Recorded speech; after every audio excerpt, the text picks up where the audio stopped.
सह्याद्रीत अनेक सुंदर नैसर्गिक आविष्कार दडले आहेत, जे पाहून आपण थक्क होऊन जातो. पण काही अशा निर्मितीसुद्धा आहेत, ज्या मानवनिर्मित आहेत. मग त्यात आपले गडकिल्ले, प्राचीन लेण्या आणि घाट रस्ते समाविष्ट आहेत. यापैकीच एक ऐतिहासिक प्राचीन घाट रस्ता आज आपण या व्हिडिओमध्ये पाहूया. सह्याद्रीच्या अभेद्य कड्यांमधून निर्माण केलेली एक वाट आणि समुद्रापार देशविदेशात व्यापार सुलभ करणारा हा मार्ग, जिथे जवळच ऐतिहासिक जीवधन किल्ला आणि मान्सूनमध्ये इथले मुख्य आकर्षण असणारा रिव्हर्स वॉटरफॉल सुद्धा आहे. सह्याद्रीतलं हे विलक्षण प्राचीन ठिकाण म्हणजे नाणेघाट. मान्सूनचा जोर अगदी उच्च बिंदूवर असताना नाणेघाट फिरायचं नियोजन केलं. याचं एक महत्त्वाचं कारण म्हणजे इथला रिव्हर्स वॉटरफॉल सुद्धा पाहता यावा. पुणे नाशिक महामार्गावरून जुन्नर गाठलं तोपर्यंत वातावरण अगदी स्वच्छ होतं. जुन्नरवरून जसं नाणेघाटाच्या जवळ गेलो तसं मान्सूनचं मुख्य रूप दिसायला लागलं. वाटेत ठिकठिकाणी जोरदार गतीने वाहणारे प्रवाह दिसत होते. पीक लावणीची कामं भर पावसात होत होती. छोटे छोटे बंधारे ओसंडून वाहत होते आणि अशा काही ठिकाणी स्थानिक लोकांनी पर्यटनातून काही आकर्षणे निर्माण केली आहेत, जिथे क्षणभर नक्की थांबावंसं वाटतं. नाणेघाटात पोहोचताच एक दगडी रांजण आपले लक्ष वेधून घेतो. नाणेघाट हा सोपारा, कल्याण आणि ठाणे या पश्चिम किनारपट्टीवरील बंदरांना आणि नाशिक, पैठण व इतर आर्थिक केंद्र असणाऱ्या शहरांना जोडणारा सर्वात जलद मार्ग होता. या मार्गाचा वापर व्यापाऱ्यांकडून टोल वसूल करण्यासाठी केला जात होता. टोल स्वरूपात मिळणारी नाणी आणि इतर मौल्यवान वस्तू ठेवण्यासाठी हा दगडी रांजण ठेवला होता, जो अजूनही इथे जपून ठेवला आहे.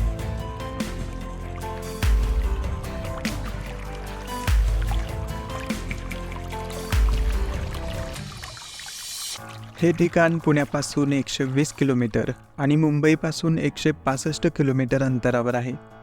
सातवाहन काळापासून हा एक प्राचीन व्यापारी मार्गाचा एक भाग होता आणि ब्राह्मी लिपी आणि मध्य इंडो आर्यन बोलीतील संस्कृत शिलालेखासाठी प्रसिद्ध आहे.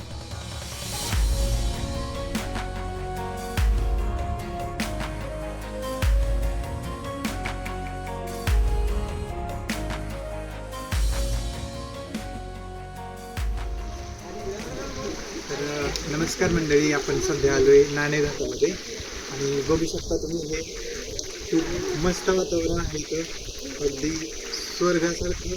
आणि खूप प्रचंड वारा आणि ढग इकडे येऊन आले येतात इकडे, आणि पाऊस कंटिन्युअस चालू आहे. तरी देखील आपण प्रयत्न करूया नाणेघाट व्यवस्थित दाखवण्याचा.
नाणेघाटाच्या मुखाशी काही प्राचीन गुहा पाहायला मिळतात.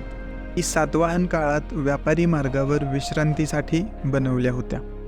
मात्र यातील एक मोठी गुहा खूप महत्त्वाची आहे, ज्यात ब्राह्मी लिपीतील शिलालेख पाहायला मिळतात.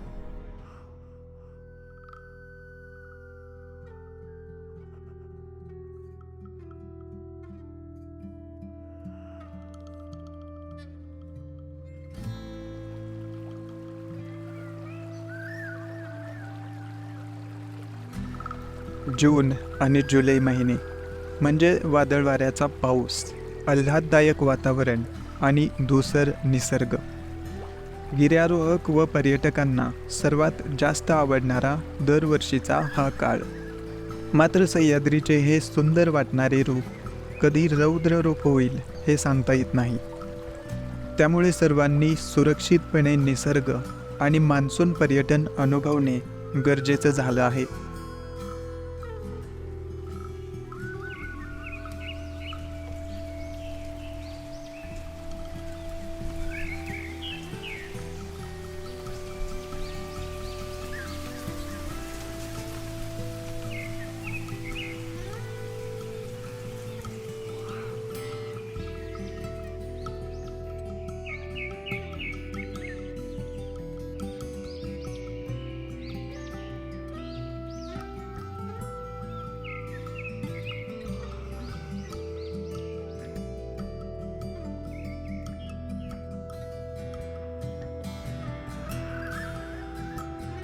अरबी समुद्राकडून येणारे मान्सूनचे वारे आणि ढग थेट सह्याद्रीच्या कड्यावर येऊन आदळतात.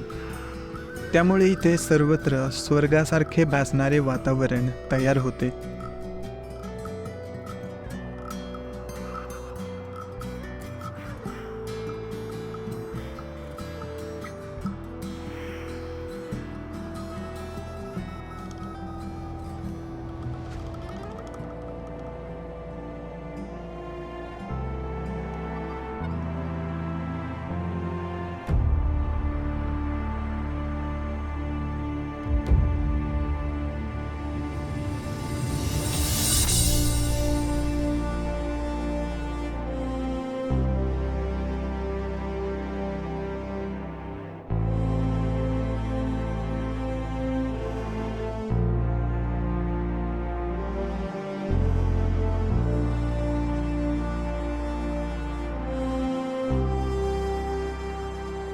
या काळात वाऱ्याचा वेग इथे खूप प्रचंड असतो, एवढा की अगदी पाण्याचा भलामोठा प्रवाह जेव्हा कड्यावरून धबधब्याच्या स्वरूपात खाली कोसळतो, तेव्हा धबधब्याच्या पाण्याच्या प्रत्येक थेंबाला खालपर्यंत पोहोचण्यासाठी मान्सूनच्या वेगवान वाऱ्यासोबत स्पर्धा करावी लागते. रिव्हर्स वॉटरफॉल याच काळात आपल्याला पाहायला मिळतो, कारण एकदा हे मान्सूनचे वारे निघून गेले तर धबधब्याचे हे स्वरूपसुद्धा दिसत नाही. किंबहुना इथे हा धबधबासुद्धा फक्त पावसाळ्यातच पाहायला मिळतो.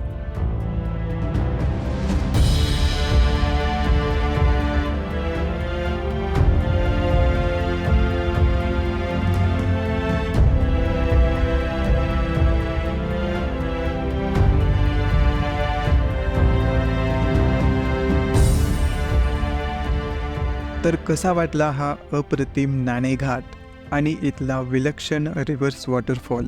नक्की सांगा. आपण भेटूयात अशाच एका भन्नाट ठिकाणी. तोपर्यंत भटकंती करत राहा, निसर्ग सौंदर्य पाहत राहा आणि स्वतःची काळजीसुद्धा घ्या. Goodbye. धन्यवाद.